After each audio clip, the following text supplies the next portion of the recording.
forte délégation du Royaume d'Arabie Saoudite a été reçue ce jeudi par le président de la République. En toile de fond, le renforcement de la coopération bilatérale. Bakary Fofana, président sortant de la CENI, passe le témoin à Maître Amadou Salif Kébé.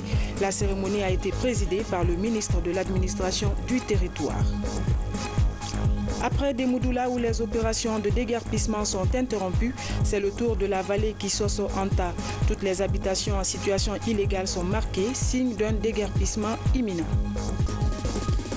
Mesdames et messieurs, bonsoir, bienvenue dans ce 20h30 que nous ouvrons par la feuille d'audience du président de la République. Professeur Alpha Condé a reçu une délégation du Royaume d'Arabie Saoudite conduite par le directeur du Fonds saoudien. Les échanges ont porté sur le renforcement de la coopération bilatérale avec un accent sur l'économie et la formation. Compte rendu, Mohamed Lamine Souma.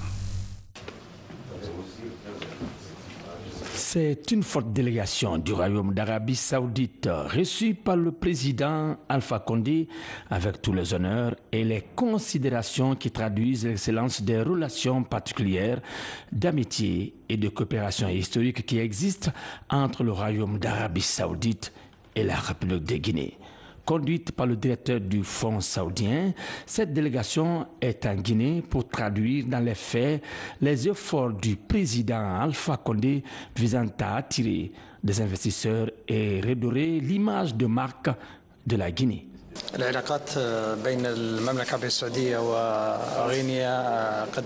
relations entre la Guinée et le Royaume, c'est des relations singulières, des relations très anciennes. Après la visite de son Excellence Monsieur le Président de la République, a renforcé ces relations. Et après sa dernière visite, le roi de l'Arabie Saoudite a donné des instructions à cette équipe de haut niveau pour qu'il puisse venir voir en Guinée avec son Excellence Monsieur le Président de la République pour pouvoir discuter les voies et moyens de renforcer cette relation entre les deux pays. Cette délégation composée du ministère, le vice-ministre de la Défense, le représentant du Fonds saoudien, le ministère des Affaires étrangères, le ministère de la Sécurité, des renseignements généraux, le centre de la lutte contre le terrorisme. Et cette équipe est là à l'écoute de son Excellence Monsieur le Président de la République et qu'ils ont eu l'opportunité de rencontrer son Excellence Monsieur le Président de la République. Monsieur le Président de la République l'a beaucoup suivi à ce qui concerne les discussions et ce qu'ils ont eu et ce qu'ils ont entendu de la Guinée et les opportunités que ce pays offre aujourd'hui pour le monde extérieur, surtout dans le domaine de l'investissement. Donc ils sont très très contents que ça a été une rencontre historique pour eux, une rencontre qui a pu répondre aux attentes de cette délégation.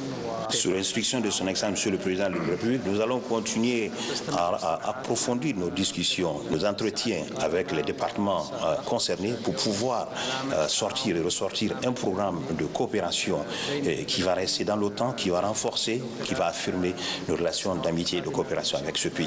Et que c'est un programme qui doit nous permettre d'évoluer et d'évoluer dans le temps et de renforcer nos liens et de renforcer nos relations d'amitié et de coopération dans tous les domaines. Pensons que ces entretiens nous permettront d'avancer et d'aller vers ce que nous voulons et ce que nous voulons pour le pays, pour pouvoir montrer que nos relations sont des relations singulières, c'est des relations historiques, c'est des relations fraternelles. Nous souhaitons que ce soit des relations modèles pour les autres pays de la sous-région. Très honoré par la visite de travail en Guinée de cette délégation saoudienne, le président Alpha Condé multiplie les efforts afin de booster l'économie guinéenne et renforcer l'état de droit par la réforme du secteur de sécurité et de défense. Le président de la République a par la suite conféré avec le ministre palestinien des Affaires étrangères. En toile de fond, la redynamisation des relations d'amitié et de coopération entre les deux pays d'une part et les opportunités d'investissement d'autre part. La synthèse de la rencontre avec Mohamed Lamine Souma. L'État de Palestine développe des relations de coopération économique avec plusieurs pays africains. À présent, la Guinée va figurer parmi ce club restreint des pays africains où la Palestine investit.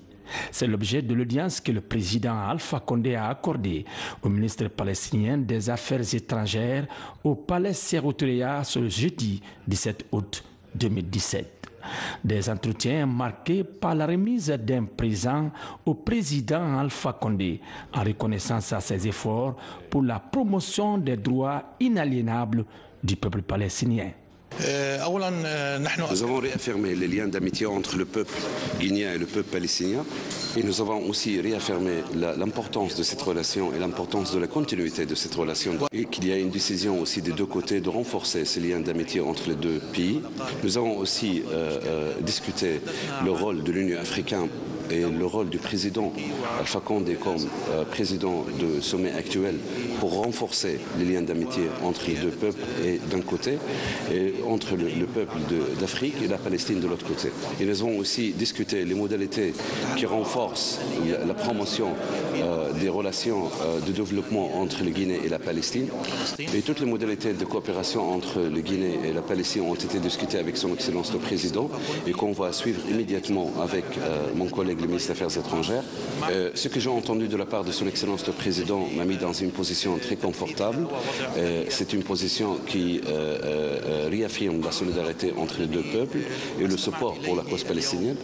Qu'il y a une continuité d'engagement de la part du gouvernement de Guinée, le président et le peuple guinéen pour la promotion des droits légitimes inaliénables du peuple palestinien et qu'il y a un désir de deux côtés de renforcer la coopération entre les deux pays dans un cadre qui répond aux intérêts des deux pays. Et le point de départ de ces liens de coopération, ça va être fait entre les deux ministères des Affaires étrangères et à travers les deux ministères, on va se disperser dans les autres domaines en impliquant aussi les diverses institutions et ministères des deux côtés. Et j'espère que vous allez voir des résultats concrets de notre voyage ici au Guinée très bientôt. Dans les mois à venir, l'État de Palestine va poser les jalons de cette coopération économique avec la Guinée par le biais des ministères des Affaires étrangères des deux pays. La Guinée, en tant que pays ami, la Palestine depuis notre indépendance, la Guinée qui a longtemps dirigé le comité des Nations Unies sur la Palestine, la coopération diplomatique est devenue aussi une diplomatie économique. Donc nous allons avoir une coopération économique aussi avec la Palestine qui est prête à le faire avec la Guinée parce que déjà la Palestine travaille beaucoup avec le Rwanda, avec l'Éthiopie, avec le Sénégal, avec beaucoup d'autres pays sur des projets économiques et la Guinée qui a été l'un des premiers pays à soutenir cette cause-là est un peu en retard quant à la coopération économique. Nous allons donc ouvrir cette coopération économique et le faire et sur le plan international soutenir les causes qui sont chères à nos deux pays, aussi bien à la Guinée qu'à la Palestine. Sur le plan international, nous allons nous soutenir. Comme pour dire qu'avec la volonté politique, la Guinée et l'État de Palestine s'engagent à diversifier les relations bilatérales déjà très anciennes. Agenda chargé pour le président de la République. Le chef de l'État était ce jeudi à Ouagadougou, au Burkina Faso. Professeur Alpha Condé était allé exprimer la compassion du peuple de Guinée et de l'Union africaine à nos frères burkinabés victimes d'un attentat terroriste qui a causé 18 morts lundi dernier. Compte rendu Sanassi Keita.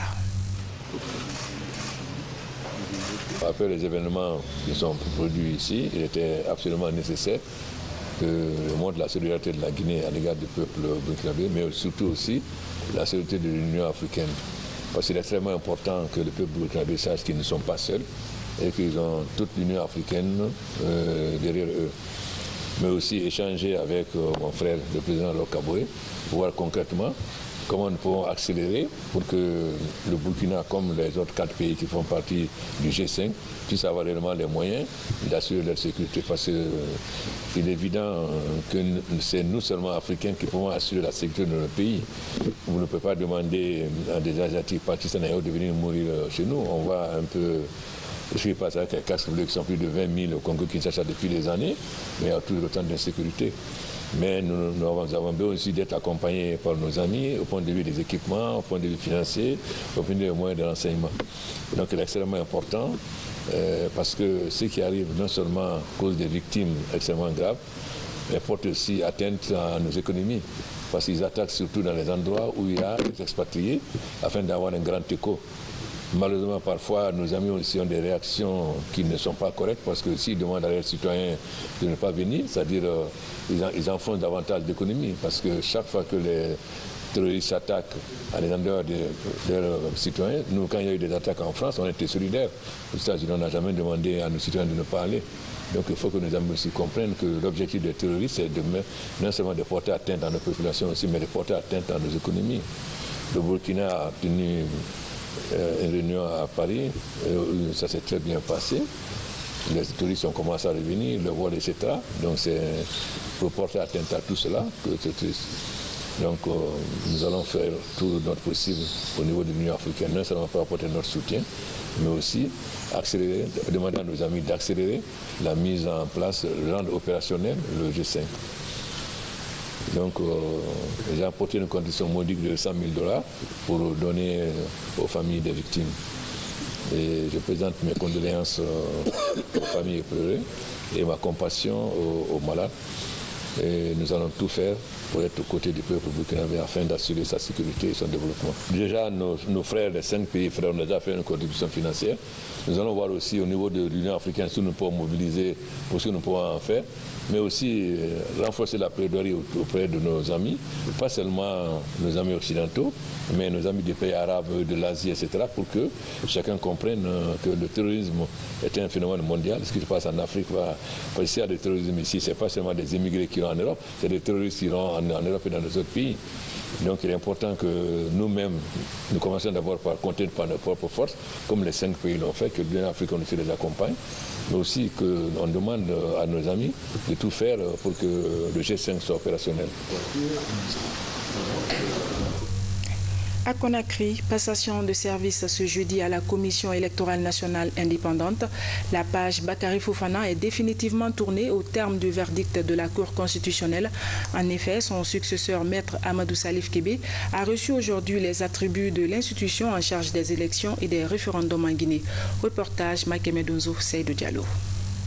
À la commission électorale guinéenne, le changement à la tête de l'institution est validé. L'homme qui a conduit l'équipe CENI dans l'organisation des législatives de 2013 et de la présidentielle de 2015 est remplacé sur la demande des commissaires. Ce jeudi, lors de la passation de service tenue en présence des cadres et partenaires de l'OGE, le président sortant, souhaitant succès à ses collaborateurs, dit prendre acte de la décision. Je voudrais remercier l'ensemble du personnel de la CENI, mes collègues commissaires, le personnel à l'intérieur du pays, pour tout leur appui au cours de ces années de dur labeur, de fraternité et d'amitié. Je remercie tous les acteurs politiques de la société civile pour leur engagement aux côtés de la CENI, ainsi que les médias et nos partenaires techniques et financiers qui n'ont jamais fléchi tout au long de ces années.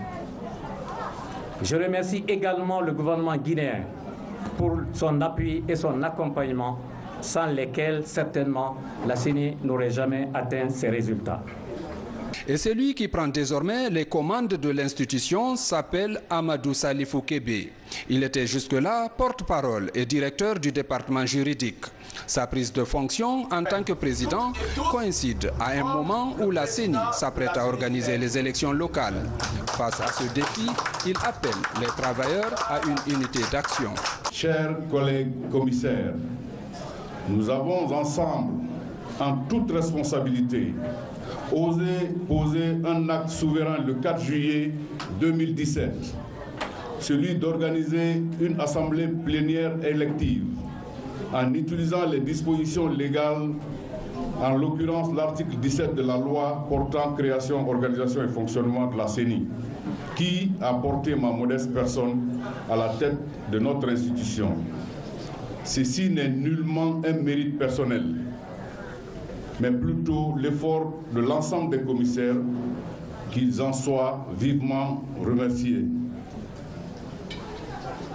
Relever des défis, combler des attentes, requiert de notre part l'exercice effectif des attributs et principes qui guident notre OGE. Par la grâce de Dieu, une crise majeure dont les conséquences auraient pu impacter le cheminement normal de notre jeune démocratie vient d'avoir un dénouement heureux au sein de votre institution. Je m'adresse ici aux cadres, aux commissaires de la CENI. Je voudrais ici, mesdames et messieurs les commissaires, vous féliciter et vous remercier pour la maturité et la sagesse qui ont prévalu tout au long de ce processus démocratique. Parmi les priorités de la nouvelle équipe figure la proposition d'un nouveau chronogramme pour les élections locales. Sur un autre plan, du 14 au 16 août dernier, s'est tenu à Conakry l'atelier sur l'examen préalable du Botswana au titre du deuxième cycle de cette évaluation. La rencontre s'inscrivait dans le cadre de l'application de la Convention des Nations Unies contre la corruption. On en sait plus avec Alassane Diogobari. C'est la Convention des Nations Unies contre la corruption qui a institué à l'endroit des États membres ce mécanisme d'examen, ce en vue de promouvoir l'application de la Convention. Ainsi, le Botswana est évalué par le Sri Lanka et la Guinée. La rencontre de Conakry ayant réuni des experts guinéens s'inscrit dans ce cadre. L'article 63 de la Convention des Nations Unies a institué un mécanisme d'examen, d'évaluation des États partis à la Convention. C'est pourquoi très souvent il y a deux États examinateurs qui sont désignés pour examiner un État partie de la Convention.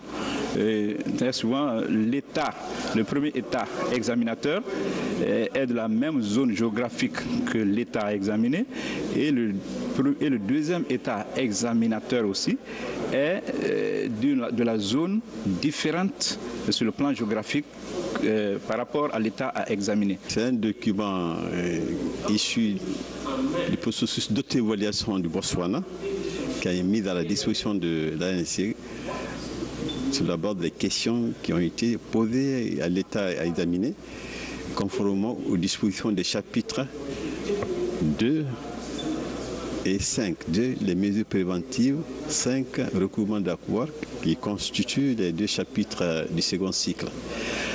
Et ces réponses sont passées en revue par les experts nationaux,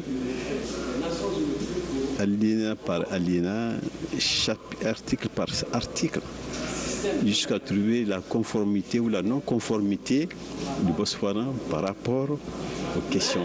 Le premier cycle s'étendait de 2010 à 2015 et portait sur des thèmes comme la prévention, l'incrimination, la détention et la coopération internationale dans le processus de lutte contre la corruption.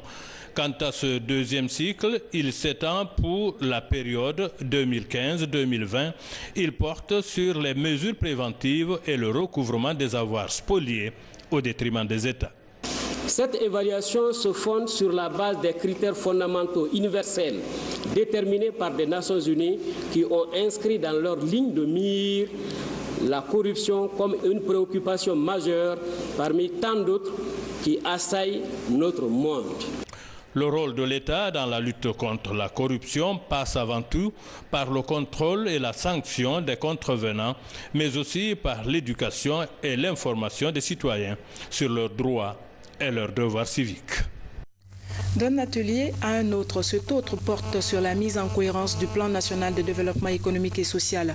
Il concerne également le programme national d'investissement.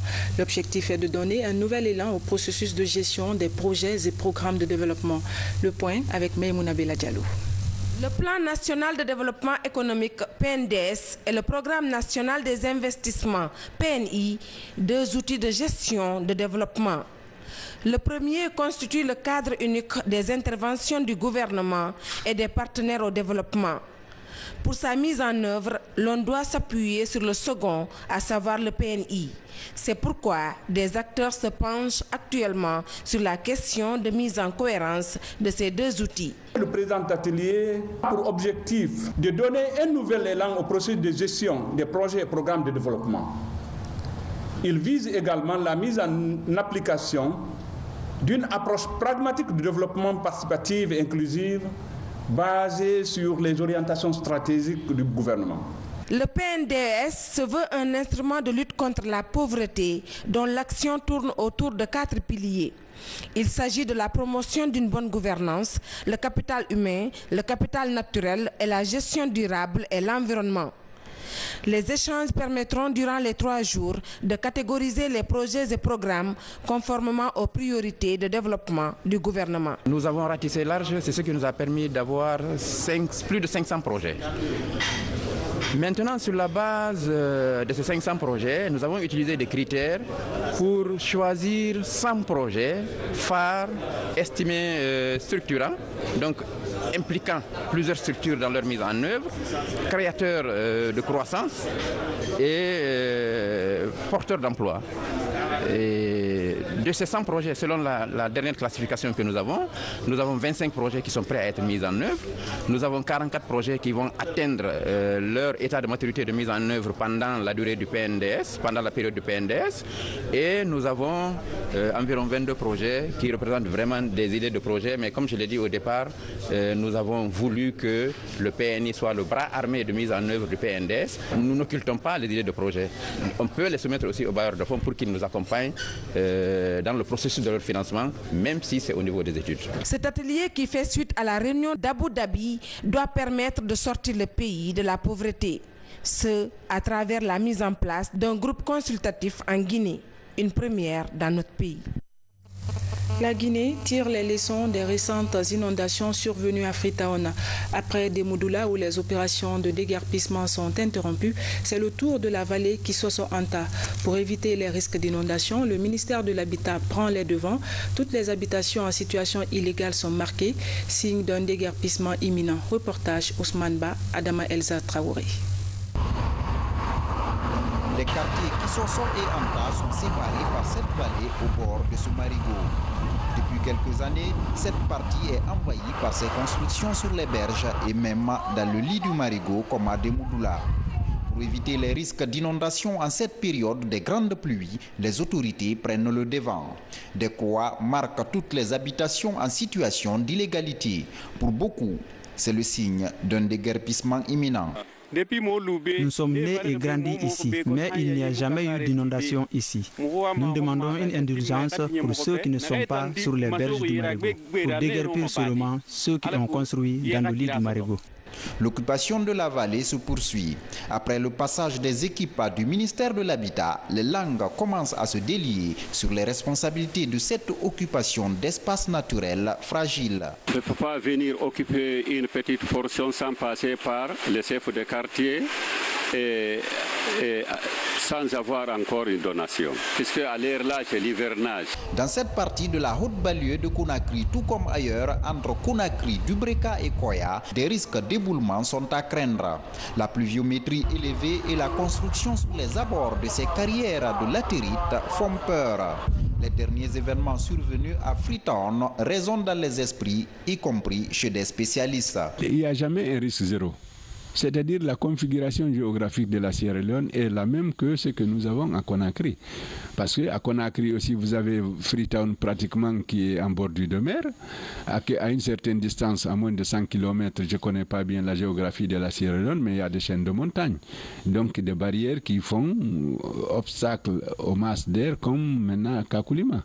Après Demoudoula, où les opérations sont interrompues depuis quelques semaines, l'attention est tournée à présent sur les autres versants occupés de la capitale, dans la vallée de Kisoso Anta. L'occupation des espaces maraîchers à Conakry préoccupe aussi le ministère de l'Habitat et le département de l'Agriculture. Ce matin, une mission conjointe a fait le constat dans la zone de Lambani. Des mesures idoines sont envisagées. Reportage Habib Thiam. Depuis quelques mois, ces femmes de Lambani ont du mal à réaliser le maraîchage, leur activité principale. En lieu et place de leurs projets agricoles, foisonnent désormais des chantiers et autres habitations privées. Nous nous sommes constitués en groupement pour travailler dans les bas-fonds.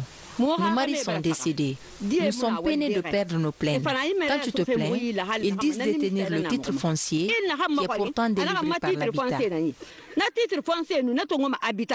Face à ce nouveau péril, le département de l'agriculture est interpellé.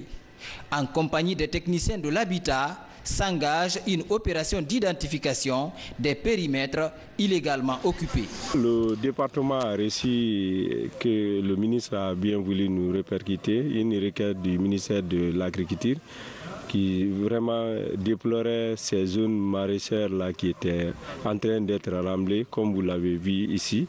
Donc nous avons fait un programme avec eux. Ici, nous avons fait venir l'ensemble de nos services techniques et aussi les différentes les communes aussi, Ratoma, même les communes périphériques et la direction régionale pour voir les différents problèmes et ensemble que ces dispositions urgentes que nous avons engagées là s'inscrivent dans la durée et que toutes ces occupations-là soient dégagées. Le ministère de l'Agriculture a fait de vains efforts pour pouvoir arrêter ce système. Malheureusement, ceux qui construisent continuent à construire sur les domaines qu'occupent les femmes, qui sont la pièce motrice du développement agricole. La décision qui s'impose immédiatement, c'est d'arrêter toutes les activités de construction dans la zone occupée par les femmes maraîcheuses parce que c'est le bas-fond maraîcher. Les berges et les cours d'eau sont de plus en plus la hantise des citoyens. Pire encore, de nombreux cadres sont souvent cités dans cette course effrénée au domaine public en violation flagrante du code foncier. Le secteur de l'élevage pourrait connaître un nouveau souffle. C'est du moins la volonté des organisations socio-professionnelles du secteur réunies récemment à Mamou. Ces acteurs ont débattu de plusieurs sujets, notamment la maîtrise de la loi L014 relative à la promotion du secteur. Le point avec Mamadou Paté-Baldé.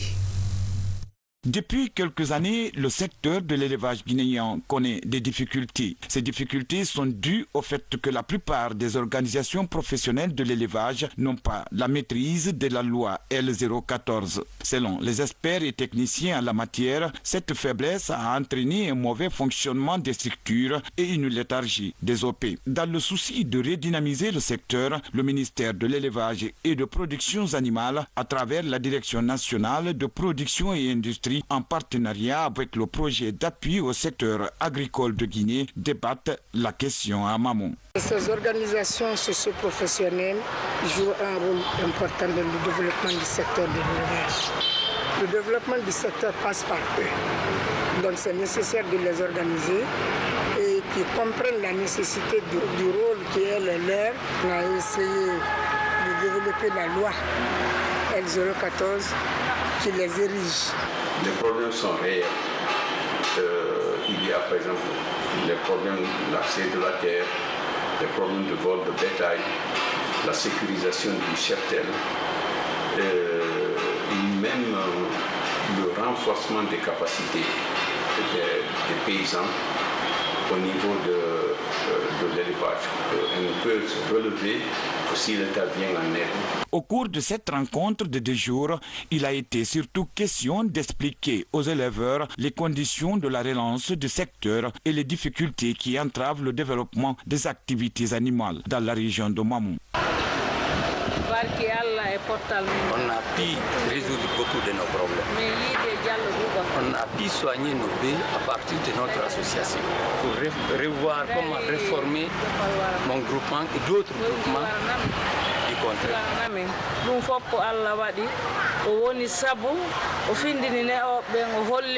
En attendant le lancement du projet de renforcement des capacités des structures dans la vulgarisation et l'application de la loi L014, le ministère de l'élevage est à pied d'œuvre pour la tenue à Conakry de l'atelier national.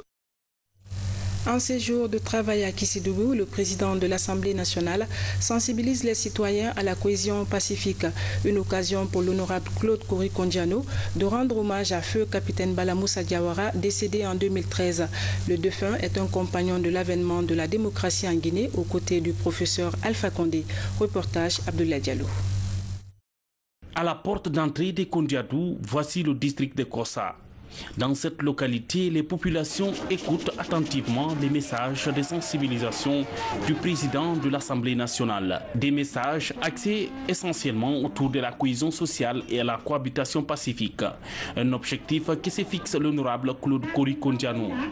Par cette voie, les citoyens expriment des préoccupations pour le développement de leur collectivité. Le district de Kossa sollicite la construction d'un bâtiment servant de logement pour le chef de poste de santé, la réhabilitation du tronçon routier Héako-Kondiadou Centre, distant de 12 km, la construction d'un dalo sur la rivière Daï qui relie le secteur Saint-Louis à celui de Kossa Centre. À Bardou, une autre sous-préfecture de Kissidougou, le numéro 1 de l'institution parlementaire est venu se recueillir devant la tombe du capitaine d'aviation Feu Bernard Bala Moussa Diawara, un des combattants des premières heures de l'avènement de la démocratie aux côtés du professeur Alpha Condé. Devant les habitants de la localité, le président du Parlement guinéen se souvient du défunt. Bala Diawara parmi nous était le plus présent aux côtés du professeur Alpha Condé parce qu'il s'exprimait de manière très directe, de manière très sincère. Il disait tout ce qu'il pensait. Et je dois vous avouer que son apport a été fondamental pour pouvoir, n'est-ce pas, faire en sorte que au sein du RPG Arc-en-Ciel. Un moment de recueillement pour inviter les uns et les autres à soutenir et à défendre les projets de développement engagés par les autorités guinéennes.